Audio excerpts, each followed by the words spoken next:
राधे राधे महाराज जी। जी महाराज जी, मेरा प्रश्न ये है आपसे कि मेरा ना पूजा पाठ में मन नहीं लगता बिल्कुल भी। मतलब कर्म करने का मन तो करता, पर घर पे एक दीपक जलाने का बिल्कुल मन नहीं करता। 365 दिन में मैं कभी एक दीपक भी नहीं चलाता घर में। कोई बात लेकिन नहीं। कर्म करने का मन करता है कि गरीब की मदद कर दो। भीतर सेवा का, भक्ति का दीपक जला लीजिए भीतर। तो उसका कुछ पुण्य मिलता है कि हम पूजा नहीं करते घर में? आप किसी दीन दुखी की सेवा करते हैं? हाँ जी महाराज, करता रहता हूँ।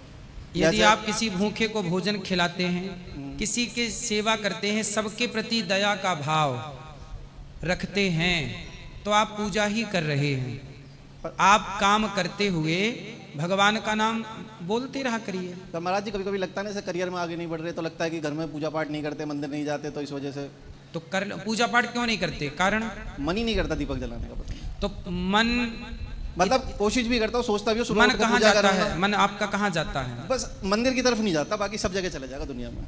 शराब पीते हो? कभी कभी महाराज जी। मांस खाते हो? नहीं महाराज जी। तंबाकू, सिगरेट, कुछ भी बीड़ी? नहीं, कुछ भी नहीं। शराब बस। अब देखो, बुराई है शराब। सनातन में शराब को महापाप की श्रेणी में रखा गया है। जी महाराज जी। आपके भीतर वह पाप प्रवेश कर चुका है, तो पाप याद रखिएगा, पाप कभी पुण्य की ओर बढ़ने नहीं देता। पाप को भी तो रहने की जगह चाहिए ना। तो पाप आपके भीतर यदि प्रवेश कर गया और आप पूजा करोगे, ध्यान भगवान का करोगे, परोपकार करोगे, तो पाप को निकल के भागना पड़ेगा। तो पाप आपको छोड़ना नहीं चाहता, इसलिए पाप आपके भीतर बैठकर आपके मन को पूजा पाठ की ओर जाने नहीं देता। जी महाराज। क्योंकि आपके अंदर वो बैठा है। जैसे राजा परीक्षित के सिर पर कलयुग बैठ गया, और जब कलयुग बैठा तो राजा परीक्षित जी ने एक संत का अपमान कर दिया, समीक जी के गले में मरा हुआ सांप डाल दिया। इसके कारण उनको शाप लग गया। इति लंघित मर्यादम तक्षकः सप्तमे हनि।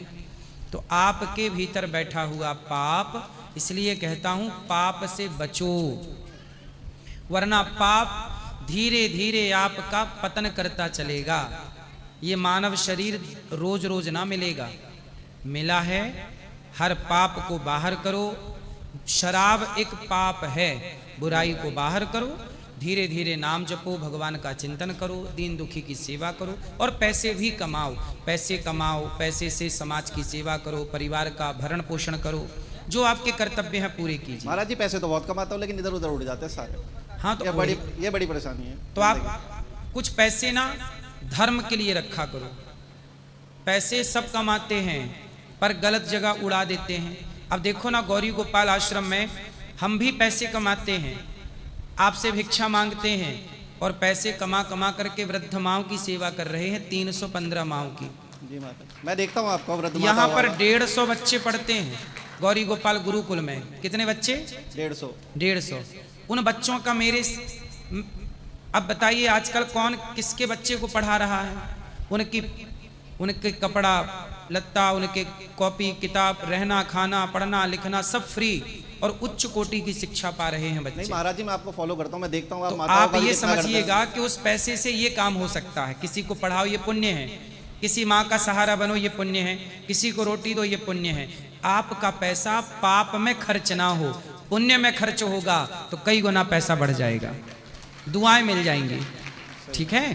तो आज से आप पूजा पाठ जरूर करना, भगवान का चिंतन, कथाएं रेगुलर सुनिए, अपने आप पाप निकल के भागेगा।